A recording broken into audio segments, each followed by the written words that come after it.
Assalamualaikum warahmatullahi wabarakatuh. Selamat malam, salam sejahtera buat semuanya. Berjumpa lagi ya dengan saya, Puja Gundul, Putra Jogja Gunung Kidul, di channel Pejuang Asam Lambung Asli. Baik teman-teman, santai saja. Mari kita sharing-sharing, kita ngobrol-ngobrol. Dan kesempatan sharing-sharing ngobrol-ngobrol ini saya pergunakan untuk berbagi pengalaman. Mudah-mudahan pengalaman yang saya bagikan ini bisa semakin mengedukasi, memotivasi khususnya teman-teman yang masih dalam penderitaan sakit gangguan asam lambung, GERD, anxiety psikosomatis. Dalam video kali ini saya akan menyampaikan tentang takut mandi dan solusinya.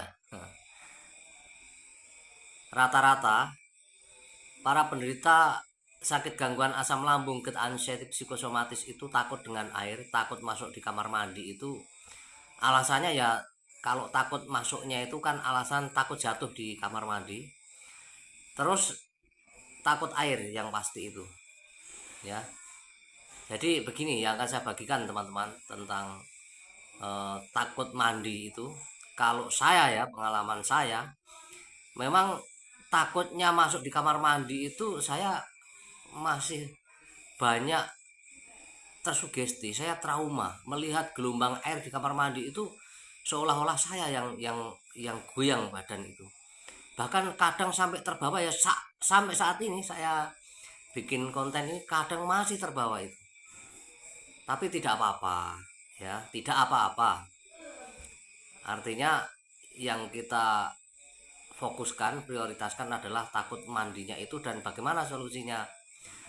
Solusi takut mandi itu ya tentunya dengan air yang sangat dingin itu, tubuh kita yang benar-benar masih sensitif itu terkena air yang dingin itu kan, utamanya di area perut itu celes, kita rasanya apa ya, dinginnya tuh dingin yang sangat tidak enak sekali. Nah, di situ pada akhirnya penderita gangguan asam lambung, GERD, anxiety psikosomatis itu takut mandi. Saya dulu teman-teman, saya dalam 1 tahun itu memang pada akhirnya saya harus mandi. Tetapi mandi dalam 1 tahun itu saya sehari hanya sekali teman-teman. Itu pun itu pakai air hangat, dan mandi saya bukan di pagi hari, mandi saya bukan di sore hari, mandi saya di siang hari pakai air yang bener-bener hangat. Itu selama 1 tahun lebih teman-teman. Jadi apa ya, saya belum membiasakan. Sebenarnya di konten-konten sudah ada saran petunjuk untuk dilatih pakai air biasa, pakai air dingin. Tapi saya memang benar-benar belum berani teman-teman. Lah teman-teman, setelah mendengarkan apa yang saya sampaikan tentang takut mandi itu, ya jangan ditiru saya.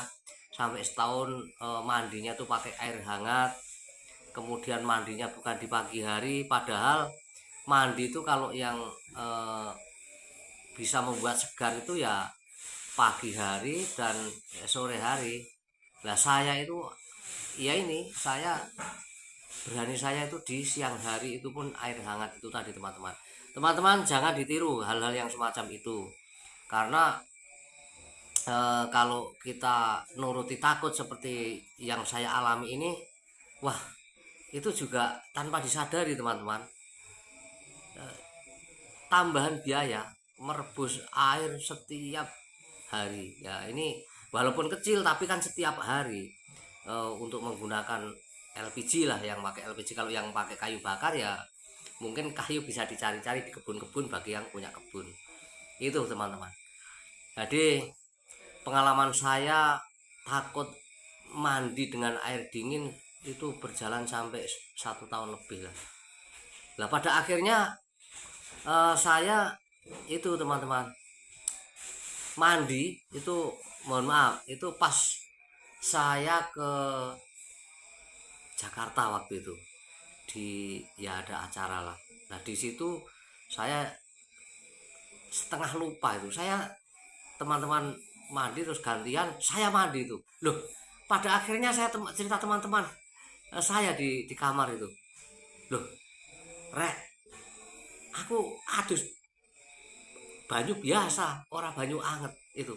Wah, teman saya bilang gini, bagus lah mas gitu, bagus ya itu diteruskan saja. Padahal teman-teman saya itu memang tahu saya habis terkena sakit gangguan asam lambung itu, dan saya juga pernah bercerita kepada teman-temanku itu. Akhirnya ya itu tadi, udah itu dibiasakan begitu saja mas, padahal dia nggak tahu yang saya rasakan itu, nggak tahu. Tapi ya itulah teman-teman sahabatku semua, itu faktor kelupaan akhirnya menjadi terbiasa sampai saat ini. Saya sekarang ini mandi saya normal pagi dan sore, dan air biasa, air dari sumur biasa itu. Nah inilah keunikan gangguan asam lambung GERD anxiety psikosomatis teman-teman. Faktor kelupaan sehingga pikiran saya begini, kemarin aja gak apa-apa, akhirnya menjadi terbiasa. Saya biasakan mandi air yang normal, air dari sumur pagi dan sore. Nah itu teman-teman. Nah ini begini teman-teman, lain penderita lain ceritanya, kemudian lain orang lain penyampaiannya. Saya menyampaikan ya gaya bahasa saya semacam ini, karena apa, tidak saya buat-buat, tidak saya cari-cari, ya ini natural. Natural artinya berdasarkan pengalaman yang pernah saya alami, yang pernah saya lewati itu. Sehingga kalau saya patah-patah dalam menyampaikan paparan tentang pengalaman saya ini ya wajar. Jadi tidak langsung beruntun, saya tidak perlu latihan kan semacam ini. Ya saya sebatas bercerita tentang pengalaman yang pernah saya alami itu tadi. Kemudian ya syukurlah saya bisa membagikan teman-teman tentang pengalaman itu. Mudah-mudahan ini bisa menjadi rekomendasi. Menjadi rekomendasi untuk bagaimana teman-teman ini segera bisa bangkit satu persatu. Tentang takut air barangkali juga banyak lah, bukan hanya saya, barangkali banyak teman-teman yang juga mengalami hal yang sama seperti saya, takut mandi, takut air, itu mungkin banyak juga lah. Ini yang saya sampaikan ini dengan cara saya. Nah teman-teman bisalah memetik hikmahnya. Ketika saya menyampaikan semacam ini dan teman-teman ini kebetulan mengalami sama seperti saya, hentikan, segera mandi ya secara normal. Tapi kalau masih ada takut-takut sedikit, itu wajar teman-teman. Mental seseorang memang satu sama lain itu tentu berbeda-beda. Ada yang malah menganjurkan nekat renang, latihannya itu kolam renang agar tidak takut air. Saya tidak menyalahkan, yaitu karena punya metode atau punya cara-cara yang berbeda, itu juga wajar-wajar saja. Tapi yang takut ya jangan dipaksakan ya. Itu teman-teman tentang takut air, takut mandi yang pernah saya alami. Dan harapan saya teman-teman segeralah satu persatu apa yang menjadi kekhawatiran, ketakutan itu mencoba melatih untuk membiasakan. Yang sekarang masih belum berani keluar rumah, dibiasakan keluar rumah. Yang masih takut dengan air, dicoba. Dulu saya takut air, memang tidak mandi. Awal-awal tidak mandi sama sekali, emang ya nggak tahu 1 minggu atau 2 minggu. Kemudian saya mau saja itu hanya dilap-lap pakai air hangat itu teman-teman. Awal-awal itu memang bener-bener nggak mandi. Kemudian setelah apa ya, ada saran dari ya keluarga, dari tetangga mandi, ya tetap usaha saya mandi siang hari, kemudian harus pakai air hangat itu sampai berjalan 1 tahun lebih. Itu tadi yang saya sampaikan di awal.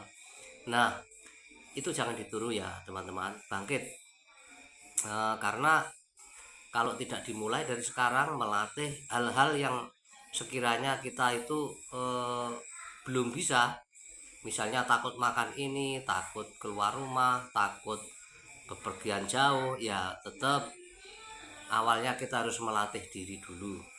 Melatih mungkin kalau takut pergi jauh ya nggak usah jauh-jauh dulu, tetapi tetap eh, pergi semampu kita, sampai di mana jauhnya kita mampu untuk bepergian itu.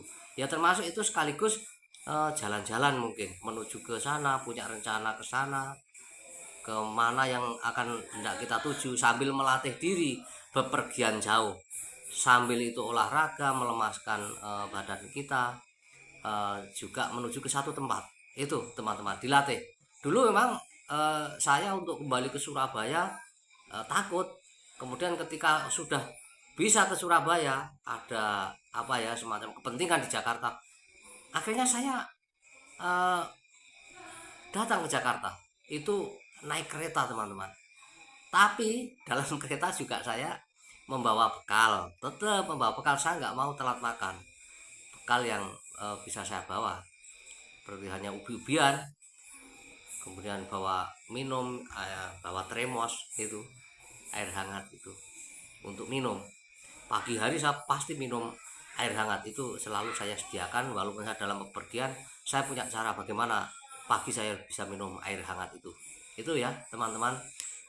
Pengalaman tentang takut mandi, takut air ini, saya membagikan ini. Harapan saya teman-teman yang masih takut air, takut mandi, segera dicoba dilatih, kemudian nanti akan menjadi terbiasa. Karena banyak sekali teman-teman hal-hal yang perlu dilatih, perlu dibiasakan bagi penderita sakit gangguan asam lambung GERD anxiety psikosomatis. Itu repot memang, unik memang penyakit ini. Bahkan ya mohon maaf ya, saya jangan dicela, saat saya bikin konten ini pun beneran masih banyak kadang sensasi-sensasi muncul yang liengan itu katanya, lieng itu masih sering muncul. Kapan hal itu belikat saya sakit sekali, sakit banget. Itu saya sudah berpikir, wah ini pasti sensasi apapun pada akhirnya pikiran kematian itu mesti muncul teman-teman. Pikiran mati mati mati itu muncul. Itu yang saya alami.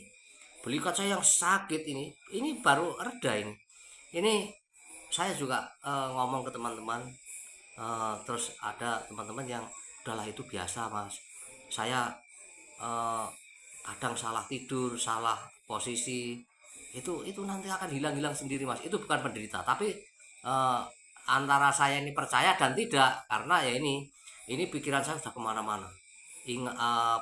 Pikiran saya akhirnya menjadi kacau, dan pikiran yang macam-macam itu muncul lagi teman-teman ya.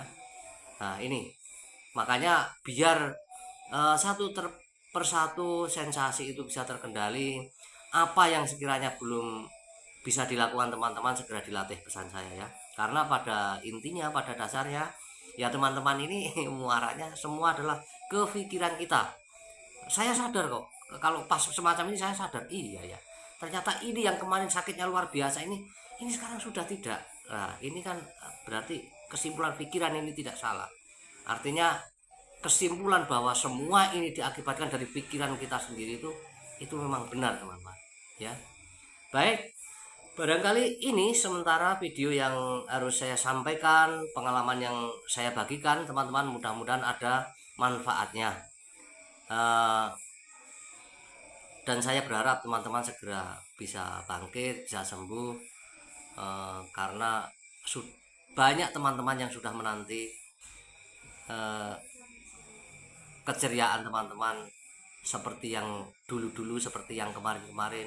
Banyak keluarga yang menanti bagaimana keceriaan teman-teman ini muncul lagi ya.